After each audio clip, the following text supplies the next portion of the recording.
Finally Sheikh Hasina का यह announcement कई तरह के मायने लेकर आता है जब उनका यह कहना हो कि वो इस दिसंबर भारत से निकलकर बांग्लादेश जा रही हैं और कोर्ट में सरेंडर को तैयार हैं, और वही नहीं, आवामी लीग के कई बड़े नेता उनके साथ वापस लौटेंगे। यह हेडलाइन है जहां पर इन्होंने अपनी तरफ से रॉयटर्स को यह कहा कि मैं ही नहीं, मेरे साथ कई पार्टी के सीनियर नेता जो हैं, इन्हीं के पार्टी के कई सीनियर नेता बांग्लादेश वापस लौटेंगे। हमने शेख हसीना पर कईयों बार सेशन किए हैं, आपको थोड़ा सा फिर से भी याद दिला देते हैं। बात 2024 की है जब शेख हसीना मेजॉरिटी पोल्स जीतकर आई, 2/3 से ज्यादा मत लेकर चौथी बार प्राइम मिनिस्टर बनने के लिए तैयार हुई। जब 4th straight term Sheikh Hasina जीत रही थी, उसी समय पर बाइडेन अमेरिका के अंदर इनसे एक आइलैंड मांग लेते हैं। कहते हैं कि बंगाल की खाड़ी में हमें एक आइलैंड चाहिए।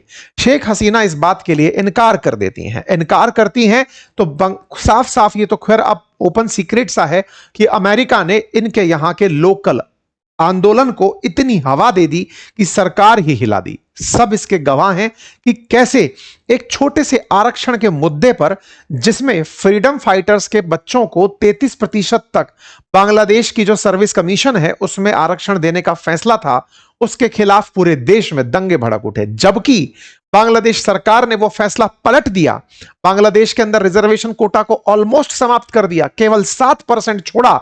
उसके बावजूद भी बांग्लादेश में झगड़े नहीं रुके। 30% तक चिल्ड्रंस और ग्रैंड चिल्ड्रंस और फ्रीडम फाइटर का जो रिजर्वेशन था उसे खत्म करने के बावजूद भी बांग्लादेश के अंदर ये छात्र नहीं रुके। इन छात्रों ने आरक्षण के विरोध में उठी इस आंदोलन को बांग्लादेश की सरकार के खिलाफ मोड़ दिया। कहा कि शेख हसीना करप्ट हैं और इन्होंने बहुत से काम गलत किए हैं, इन्हें हटना होगा। एक ऐसा आंदोलन जो शुरू किसी एक साधारण मांग से हुआ था, सरकारी नौकरी के अंदर रिजर्वेशन पर हुआ था, देखते ही देखते यूनिवर्सिटी से सड़कों की रास्तों पर पहुंचते पहुंचते शेख हसीना के घर में घुस गया। परिणाम क्या निकला? बांग्लादेश की सरकार को अपनी सरकार बचाने के लिए शूट एट साइट का ऑर्डर देना पड़ा। इस ऑर्डर के चलते बांग्लादेश में शेख हसीना के खिलाफ जनता हो गई। परिणाम यह हुआ कि 1400 से अधिक मौतें हुई। ऐसी स्थिति में बांग्लादेश में उन्मादी भीड़ और छात्रों का समूह पूरी तरह सरकारी सिस्टमों को तोड़ते फोड़ते तमाम सरकारी आधिकारिक जितनी भी जगह हैं उन पर हमला करते हुए पहुंचना शुरू हुआ। इनके राष्ट्रपिता कहे जाने वाले मुजीबुर रहमान तक की छवि को धूमिल कर दिया। इतना तक हुआ कि इन छात्रों ने बांग्लादेश के अस्तित्व को ही नकार दिया। यानी जिस बांग्लादेश का निर्माण इतने संघर्ष के बाद हुआ हो, उसके जो चाहने वाले थे उन्हीं को ही खूब ह्यूमिलिएट किया गया। फाइनली शेख हसीना को बचकर भागना पड़ा। भागी कहां? भारत। भारत में उत्तर प्रदेश के अंदर हिंडन एयरबेस पर आपको लैंड कराया गया। तब से वो भारत में सुरक्षित पनाह पा रही हैं। ये बात 5 अगस्त 2024 की है। तब से शेख हसीना भारत में है। इनके पीछे निकलते ही मोहम्मद यूनुस, जो कि एक अर्थशास्त्री बताए गए, इन्हें बांग्लादेश के अंदर कार्यवाहक बना दिया गया। कार्यवाहक, संचालक, प्रधानमंत्री, जो भी समझे।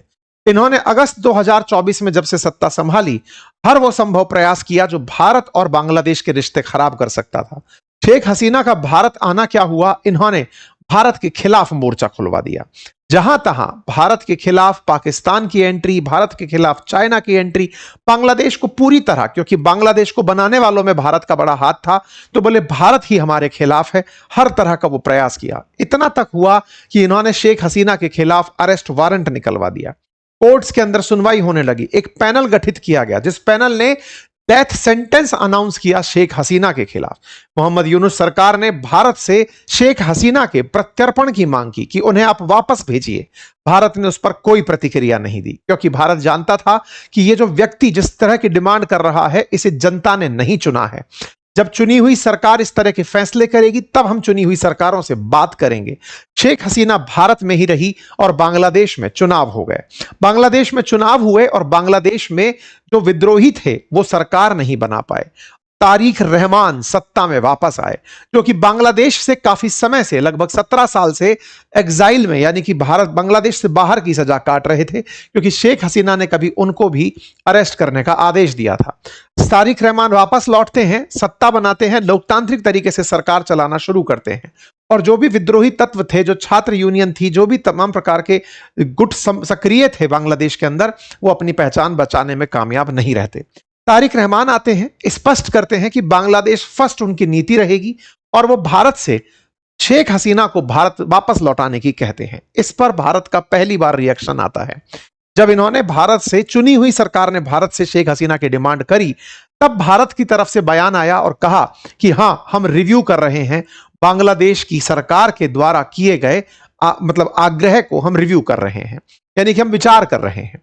ऐसी स्थिति में अप्रैल 2026 को भारत का ये जो रिव्यू है, शायद शेख हसीना को जुलाई आते आते समझ में आ गया होगा कि भारत की विदेश नीति में अगर चुनी हुई सरकार ने मुझे मांगा है तो ये हो सकता है मुझे वापस भेज दें। इसी बीच में शेख हसीना ने रॉयटर्स को इंटरव्यू देकर के भारत को भी रिलीव कर दिया और बांग्लादेश को भी आश्वस्त कर दिया कि मैं इस दिसंबर बांग्लादेश वापस आ रही हूं, मैं न्यायपालिका के सामने आऊंगी, हो सकता है मुझे चुनाव ना लड़ने दिया जाए, हो सकता है मुझे फांसी की सजा दे दी जाए, हो सकता है मुझे जेल हो, मुझे अपनी ही जमीन पर मरना पसंद है, अपनी ही जमीन में दफन होना पसंद है, मैं कोर्ट में सरेंडर करूंगी, अपने साथ के सारे नेताओं को लेकर पहुंचूंगी। अगर ऐसा होता है तो मैं अपने माता पिता के साथ ही दफन हो जाऊंगी जहां मेरे माता पिता दफन हैं। इनका यह बयान रातों रात सुर्खी बन गया, बांग्लादेश के अंदर चर्चा होने लगी। सबसे बड़ा सवाल तो यही बना कि क्या शेख हसीना को भारत सरकार ने ऐसा करने के लिए कहा है, क्योंकि भारत सरकार अब बांग्लादेश के साथ रिश्ते सुधार रही है। तो क्या भारत ने शेख हसीना को यह बता दिया कि अगर उन्होंने ज्यादा मांगा तो हम आपको भेज देंगे? क्या शेख हसीना डर गई? क्या शेख हसीना को यह लगने लगा कि भारत उनका साथ छोड़ रहा है? जवाब इसके विपट भी हो सकता है, उलट भी हो सकता है। ऐसा इसलिए कि जब भारत ने अपने यहां से एक मंत्री स्तर के व्यक्ति को वहां पर हाई कमिश्नर बनाकर भेजा, तो वो वहां पर हो सकता है ये संदेश लेकर गए हों तारिक रहमान को समझाने के लिए कि देखिए, शेख हसीना की वापसी ही आपके देश में लोकतंत्र की बहाली रख पाएगी। शेख हसीना होंगी तो एक अपोजिशन होगा, और बिना अपोजिशन के बांग्लादेश लंबे समय तक नहीं चलेगा। अगर तारिक रहमान आप भी सत्ता को चलाना चाहते हैं तो फिलहाल के लिए जिस प्रकार से यहां पर जमात के लोग और छात्र यूनियन ने बांग्लादेश की छवि को पूरी तरह बर्बाद कर दिया है, वो आने वाले समय में आपके खिलाफ हो जाएंगे। तो बेहतर है कि एक विपक्ष के रूप में शेख हसीना को आप रहने दें और आप अपनी सरकार चलाएं। हो कुछ भी सकता है, हो सकता है कि भारत ने ही दोनों के बीच में समझौता कराया हो कि आप कोर्ट के सामने प्रेजेंट होना और फिर कोर्ट आपको एक बार के लिए चुनाव लड़ने से रोकेगी, आप चुनाव मत लड़ना, आपके बिहाफ पर पार्टी तो कम से कम वापस रिवाइव हो जाएगी, यानी कि अवामी लीग तो फिर से सत्ता के लिए लड़ाई करने निकल पड़ेगी। कुल मिलाकर के जो भी हो, लेकिन सरकार से बातचीत अभी तक किसी प्रकार की नहीं हुई है शेख हसीना की, ना भारत सरकार की, लेकिन शेख हसीना ने अनाउंस कर दिया है। तो साहब ये कुल मिलाकर न्यूज बनी कि मुझे रिटर्न होने पर गिरफ्तार करो, मारो, जो करना है करो, जनता तय करेगी गलती किसकी है, हम वापस आ रहे हैं। कम से कम आवामी लीग के ऊपर लगे हुए प्रतिबंध तो खत्म करो। बांग्लादेश की आवामी लीग 2024 से जब सत्ता में से हम निकले हैं तब से आपने उसे प्रतिबंधित कर रखा है, लेकिन उसके बावजूद भी 100 से अधिक लोगों की एक्स्ट्रा जुडिशियल किलिंग हो चुकी है, उन्हें कस्टडी में मारा जा चुका है। उनकी जवाबदेही कौन तय करेगा? ऐसे में अवामी लीग का आना जरूरी है और हम वापस आएंगे। इन्होंने बकायदा डेटा देते हुए बताया कि इतने सारे लोग, हम सत्ता में थे, लोग मरे, आपने सवाल किए, लेकिन जब हम सत्ता में नहीं थे तब लोग मरे, उनका जवाब कौन देगा? हम वापस आ रहे हैं। कुल मिलाकर साहब इन्होंने वापसी का अनाउंसमेंट कर दिया। इसके तमाम मायने निकाले जाने शुरू हुए, बांग्लादेश की प्रतिक्रिया आना शुरू हुई। बांग्लादेश के कई मंत्री जो इन्हीं की तरह कहीं ना कहीं बाहर रह रहे हैं, सबने कहा कि हम वापस लौटेंगे और सब बांग्लादेश की तैयारी वापस कर रहे हैं। कुल मिलाकर अब बांग्लादेश के अंदर लोकतांत्रिक तरीके से चुनी हुई सरकार है और ऐसे में वहां पर ये सभी लोग वापस जाना चाहते हैं। बांग्लादेश के अंदर आवामी लीग के छात्र यूनियन ने इनका स्वागत करने का निर्णय लिया है। दुनिया भर के लोग इन्हें शेख हसीना का मास्टर स्ट्रोक बता रहे हैं, क्योंकि लोकतांत्रिक तरीके से चुनी हुई सरकार में आवामी लीग के भी समर्थक तो वापस होंगे ही। ऐसे में हो सकता है वो लोग शेख हसीना के समर्थन में जुटें। कुल मिलाकर के जो भी स्थितियां हैं वो आने वाले समय में शेख हसीना का पक्ष बना सकती हैं। हालांकि अरेस्ट होने की भी बराबर संभावना है। शेख हसीना गिरफ्तार हो सकती हैं, जिंदगी भर के लिए डीबार की जा सकती हैं, फांसी तक की सजा सुनाई जा सकती है। लेकिन छात्र यूनियन का क्या कहना है? तो ऐसे में हमने खूब सोशल मीडिया तलाशा, केवल इनकी प्रतिक्रिया मिली, बाकी किसी की प्रतिक्रिया नहीं मिली। नाहिद इस्लाम जो सीट जीतकर आए हैं, जो छात्र, उनमें से एक विधायक, एक सांसद, इनकी तो प्रतिक्रिया है, लेकिन और जो इनके साथ वाले हैं वो कोई प्रतिक्रिया नहीं दिए, क्योंकि छात्र यूनियन अब पूरी तरह खत्म हो चुकी है। नाहिद इस्लाम ने अपनी तरफ से प्रतिक्रिया देते हुए कि आइए आपका स्वागत करेंगे टाइप से बातें लिखी हैं, लेकिन अब कुछ है नहीं। तो देखते हैं शेख हसीना वापस जाती हैं तो क्या होगा।